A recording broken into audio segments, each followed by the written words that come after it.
Hi everyone, and welcome to Mandy Jennings on YouTube, here to help you live your best life.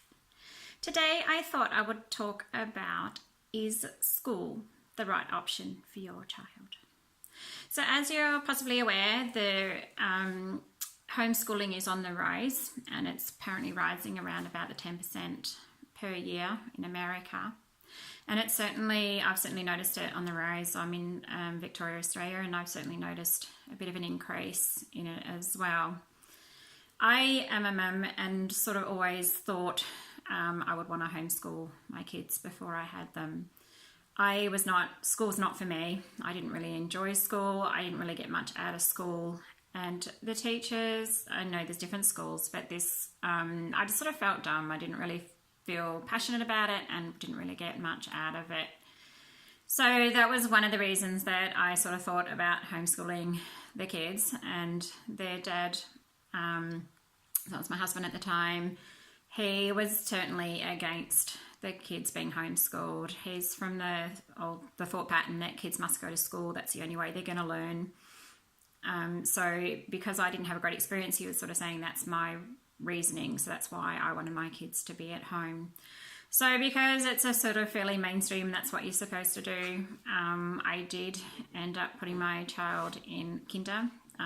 So for him, kinder for us is a 4-year-old, and he went into a 4-year-old kinder, and that one I did choose fairly well. It was a sort of Steiner based kinder. It was very highly play based kinder, and he really enjoyed it. There was a little bit of structure, which he struggled with some of it, but generally speaking, he did enjoy his kinder. From there, obviously school was the next option. There's not a lot of alternative schools here where I live. There was a Steiner school option, which we did try out, but it just didn't work for my son.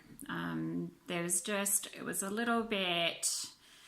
a bit of an issue with some bullying, for a better word, and the Steiner that we went to was all about the kids trying to fight it out for themselves and sort themselves out and find out which area they sort of fit in. So that one wasn't for us. I didn't really like that idea. I felt that it needed a little bit more direction than that. So we just went to the local school, which we were just able to walk to. It was just a general school, government school. And it wasn't ideal for me, but it wasn't too bad. He did do okay in the primary. So preppies for us is, he was 5 when he started preps. And his teachers were, as far as teachers go, they were good teachers. They were a 55-year-old and a 60-year-old. They were very motherly, and they were able to sort of steer him in the direction that they wanted to go in without sort of telling him what to do. So they were very good for him. And he did quite enjoy it because primary, for us, prep school is still very play-based, which is what my son really loves to do. And he certainly enjoyed the social side of it as well, with all those friends. We went into grade 1 from there, and this is when it started going a bit downhill. He got a brand new teacher out of school, and it didn't work for him at all. So she didn't understand him. She was really struggling with him. He'd come home crying. I'd get late nights crying because she said something that didn't agree with him, and the anxiety started kicking in. So he was starting to get, the first week of the holidays would be good. The second week he'd start getting the anxiety. So I'm not sure if some of you can relate to this. It's really not a nice feeling to have your poor child crying and getting anxious about going back to school because the holidays are nearly over. Then we started to get later and later to school. We used to walk to school. We were getting later and later. And then I was having to take the car. He was getting up later and later. Then it started to be the anxiety on Sunday nights. And I just sort of said, look, to some of the teachers, what's going on? And they said, oh, look, all the kids are just tired. I thought, oh, this is really not sitting well with me. Anyway, he ended up going to grade 2, and it didn't get any better. And I just said to his dad, this is not working. We need to do something. And of course, his dad wanted to keep him there, but he could see that his son was struggling a bit. So he did eventually agree to pull him out. We pulled him out for a term, and my son just loved it. He was just so excited to know that he didn't have to go to school anymore. He didn't have to be told what to do anymore. I think that was the issue with him, was the being told what to do. One day they made a Father's Day card, and he had to put a heart on the card. he didn't want to put a heart on the card, he wanted to put something else, but that was what they'd organised. So I think that was why the anxiety started to kick in, was that sort of, being told what to do. So after speaking to the principal, it was a very academic school. They constantly wanted you to strive well and for the figures to be up. So when we sort of said, look, our son's not fitting in, the principal's just like, well, school's not for everyone. You know, maybe you need to find another school. So he wasn't very helpful. And my husband at the time eventually agreed that, yeah, it's time to pull him out. Let's go. So we gave him, it was supposed to be just for a trial run for a term. But my son has never been back. And he's extremely happy about that. His dad no longer lives with us, but he would rather him at school, but he can also see that my son is extremely happy. Who else doesn't agree with what I've done? I've got a bit of a list of who else doesn't agree with this, which is my sisters, both my sisters. One sister's a teacher, and she's blatantly told me that this is not a good idea, that your son needs to be in school. He's not going to get into uni. And then my other sister keeps texting me, you know, schools that maybe would suit. And then my mum's like, oh, where's he learning his maths? How's he learning this? And all that sort of stuff, which is fair enough. I mean, it's all just fears, because if you've not looked into this, it does seem like, you know, how on earth can the kids learn? So I didn't have any of those fears, because I'd sort of been sussing it out for a little while. I'd been on lots of different blogs of people that homeschool and unschool. And I'd sort of got myself into the community of unschoolers that we have. And I'd just sort of been sussing it out for a fair bit for a while there. So occasionally I might get a little bit of a fear, like he doesn't seem to be learning much. But then when you go back over it, he is learning plenty. So when you do decide to homeschool, unschool here in Victoria, you need to submit a lesson plan. And you need to say, this is how we're going to cover the key areas.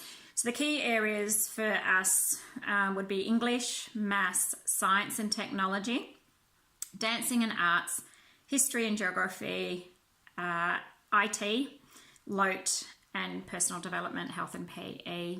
So a lot of those, the homeschooling community doesn't mind how you cover those key areas. So if you're wanting to unschool, that's perfectly fine. So for us, the English is we just do some stories. We try and get him to write some stories. He makes up stories, he makes up jokes. He does lots and lots of reading, and I do lots of reading with him. For the maths, we do some cooking, and sometimes I'll ask him to, we're going to halve the recipe today, or we might go to the shops and he wants, 3 sushi rolls at $3.50 each. I've got, $20, how much is it going to cost, how much change. We just sort of do it that way, which he's all happy with that, and he really quite likes his maths. And we picked up a game, Mathable, from the secondhand shop, which is Scrabble with maths, and he really enjoys it. It's quite challenging, but he really enjoys it. Dancing and arts, we do, that's a little bit trickier for us, because he doesn't I think he would do really well in drama, but I haven't been able to get him into that yet. And the arts, so yeah, drawing and stuff like that, again, we're probably lacking a little bit in that area there. History and geography, we read, we just do maps, reading the atlas and things like that. I sometimes get him some books on, he was quite interested in, what was it? Egypt, ancient Egypt. He was quite interested in ancient Egypt for a while there. So I asked his auntie to buy him an ancient Egypt book, and occasionally we'll pull that out and read that. IT, most 9-year-old boys don't really have a problem with IT. We also did something, he wanted to do a programming course, which was on Outschool. So Outschool's another awesome option if you're at home and you aren't able to help him or help your child in a certain area. You jump on Outschool, you just pay for the class that you want to join. The classes are all run by teachers who want to be there. They just sort of say, I've got this course, I'm a teacher, can I please run this course? And then Outschool will say yes or no and put it up there for them. LOTE, languages other than English. This is a little bit of a tricky one for us. We don't do a lot of that at the moment. Some people are doing Auslan, which is interesting, so sign language, because that covers LOTE. So if your child's not really wanting to learn a language as such, then that's a good one.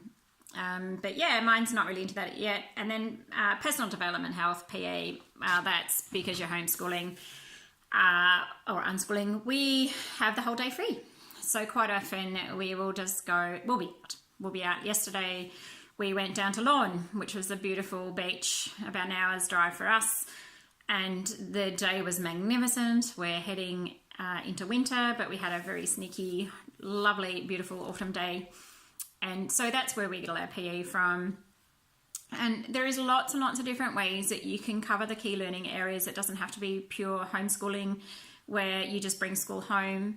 The reason school doesn't work for a lot of the kids, I'm seeing more and more of the on the spectrum kids are being homeschooled because the school system is struggling with them and they can't sit. They have trouble sitting and listening and concentrating. So with the idea of unschooling and homeschooling is you are free pretty much all day to chase whichever dreams the kids want to follow. And that is what I love about the homeschooling, the unschooling, is you get to see the kids learning and how excited they are when they learn something. If they're interested in a topic, you take it, you run with it.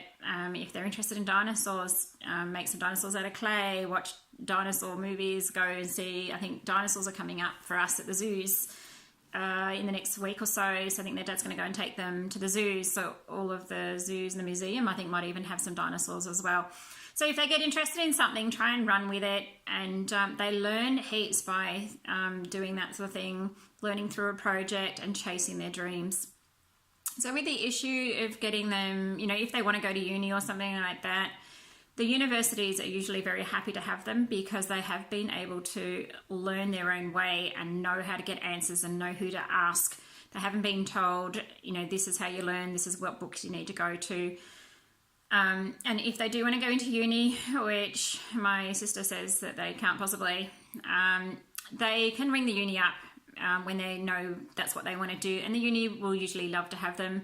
And they'll just give them what they need to learn before they come into uni. So they might need to do some distance ed training or do some outschooling programs or something like that. Just something that is going to get them up to scratch.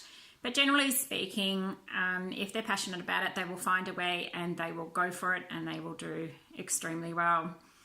So for just activity, for our resources and stuff, it can be very cheap. As I said, we're just getting some games and stuff from the secondhand shop. Books you can get from the library. Grab a museum membership, that's not expensive. And then just catch up with other homeschooling and unschooling families. Find out what they're up to. Check out the blogs. There's lots and lots of different blogs out there with people and ideas on how they're doing this. And hopefully, this may be something that resonates with you and you've sort of been thinking about it, umming and ahhing whether I can do it. And of course you can do it. We can all do it. I'm not a teacher. I get asked that a lot. I'm just a mum who's passionate about my children learning and how I just want them to be the best person that they can possibly be. And for me, I don't think school's that ideal for my children. This is what I'm passionate about and I'm hoping that I can pass that all on to them. If you're unschooling or you've even been thinking about it, please leave me a comment. I'd love to hear from you and I will catch you next time. Have a great day.